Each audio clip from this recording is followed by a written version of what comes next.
हुआ क्या था, मैं तो कंपनी चला गया 8 बजे इन्हें स्कूल छोड़ के। कौन से स्कूल में? गुरुकुल स्कूल। हाँ 8 बजे छोड़ा था इन्हें गुरुकुल स्कूल। कौन सी क्लास में पढ़ते? 6 में पढ़ते। कहाँ के रहने वाले हो आप? जिला पीलीभीत। अब यहाँ पे कहाँ रहते थे? राजा कॉलोनी। तो ऐसा था, मैं कंपनी चला गया 8 बजे इन्हें छोड़ के। अब पता नहीं क्या हुआ क्या नहीं हुआ। हमारे पास 12 बजे फोन पहुँचा, हमारे भतीजे ने करा फोन। जब एक हादसा हुआ, हादसे से पहले इसने कुछ बताया मेरी कहीं लड़ाई चल रही है? नहीं ना, कुछ नहीं, कभी नहीं बताया ना। तो फिर आपको कैसे पता लगा यहाँ पे? हमारे भतीजे के पास फोन आया था। हाँ बोले 9 साढ़े 9 बजे आया, तो इसने हमें 11:30-12 बजे फ़ोन करा। तो फिर बोले फूफा इस बात ने कहा, बोले हमारे पास फ़ोन आया, तुम्हारा भाई वहाँ जंगल में पड़ा है बेहोश। तो हमने कहा है, तो हम कंपनी से 12 बजे आए, भाजे आए दूसरे मोटरसाइकिल से। तो देखा है तो अपने हम सब रिश्तेदारी लिवा के लाए। तो देख टीम द्वारा क्या बताया, कैसे मतलब मारने? ना ये कुछ नहीं पता चला।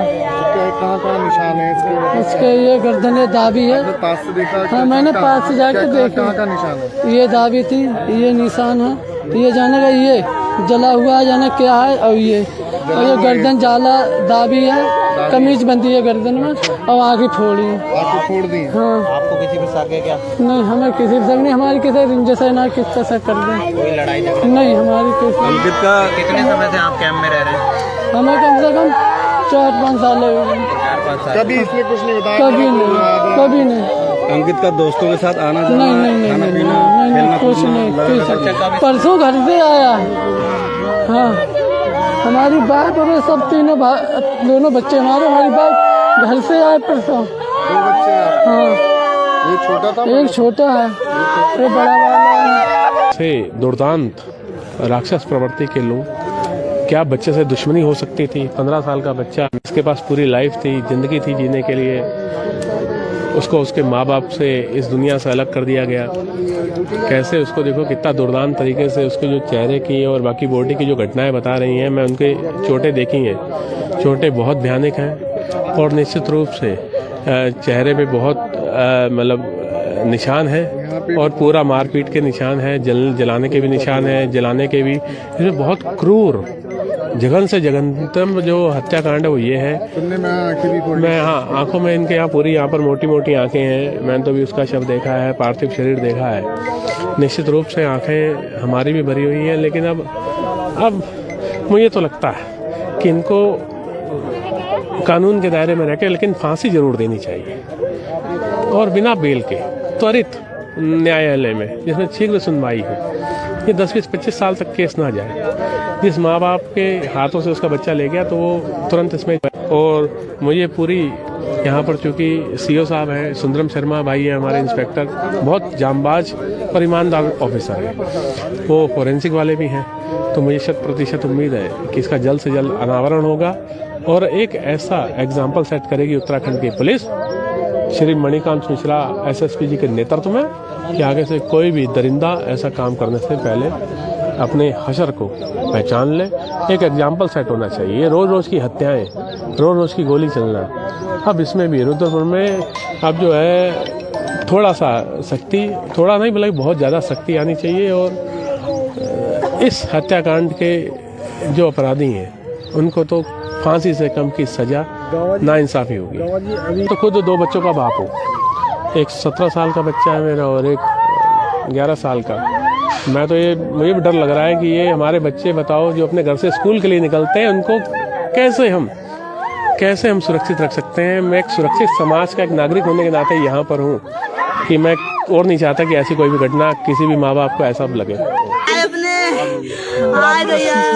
हमें सूचना ऐसे मिली, हमारे भतीजे के पास फोन आया, बोले की बात है, हमें किसी ने फोन करा है कि तुम्हारा भाई यहाँ बेहोश पड़ा है जंगल में। तब इसके बाद 9 बजे 9:30 बजे फोन आया, बता रहा मैं कंपनी था, मेरे पास 12 बजे 11:30-12 बजे फोन पहुँचा। तब मैं कंपनी भागा, तब मैं भागता यहाँ पहुँचे मौत हो चुकी थी। मौत हो चुकी।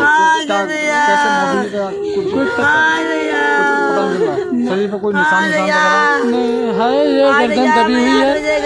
ये जो टी शर्ट पहने था उससे फांसी लगाई, आगे छोड़ी है ये, और ये नाम लोग जलाया है कि क्या किया है। काले काले निशान है। हाँ, और ये इस तरह हाल कतई है ना ये। हाँ, क्या लग रहा था कैसे क्या हुआ है? और क्या था किसी ने कैसे मारा कैसे नहीं मारा। हाँ, दोनों आगे फूटी हुई है। हाँ, आगे फोड़ी है। झगड़ा हुआ था क्या? नहीं, कभी किसी हमारा किसी का झगड़ा नहीं चलता था। लगे निकला था घर से। हाँ, स्कूल गया था। हमें सूचना प्राप्त हुई थी आज करीब 1 बजे दिन में कि यहाँ पर सिडकुल क्षेत्र में थाना पंतनगर में एक बच्चे का शव मिला है। पुलिस यहाँ पर पहुँची है, उन्होंने पूरी जो भी यहाँ पर सीन ऑफ क्राइम है उसका पूरा शिनाख्त की है यहाँ पर। तो बच्चे का जो आइडेंटिफिकेशन हुआ है वो अंकित यादव के रूप में हुआ है। ये थाना ट्रांजिट कैंप का निवासी है। इसकी उम्र करीब 15 साल है और ये आज सुबह अपने घर से निकला था करीब 8 बजे स्कूल जाने के लिए, और उसके बाद हमें सूचना प्राप्त हुई है कि उसकी बॉडी यहाँ पर मिली है। जो भी डेथ के सर्कमस्टांसेस हैं और बॉडी जिस भी हालात में मिली है उस पर हमारी पूरी भी इन्वेस्टिगेशन और जांच चल रही है, और इसमें हमारे द्वारा भी पंचायतनामा की कार्रवाई करके आगे इसमें जो भी तथ्य सामने आते हैं उसके हिसाब से आगे इन्वेस्टिगेशन की जाएगी। मैडम सब देख के क्या लग रहा है, क्या दृष्टि है? देखिए, हत्या की आशंका है इसमें पूरी, जिस हिसाब से शव मिला है, तो इसी ओर हम लोग भी अपनी जांच और इन्वेस्टिगेशन करेंगे। मैडम कुछ जला हुआ भी लग रहा है, कुछ जैसे खाल नहीं, इस वक्त कुछ भी कहना इसमें संभव नहीं है। जब पूरा पोस्टमार्टम हो जाएगा और डॉक्टर की इसमें टिप्पणी आएगी तो उसी के बाद कुछ कहा जा सकता है। किसी को गिरफ्तार में लिया गया? नहीं, अभी किसी को भी गिरफ्तार नहीं किया।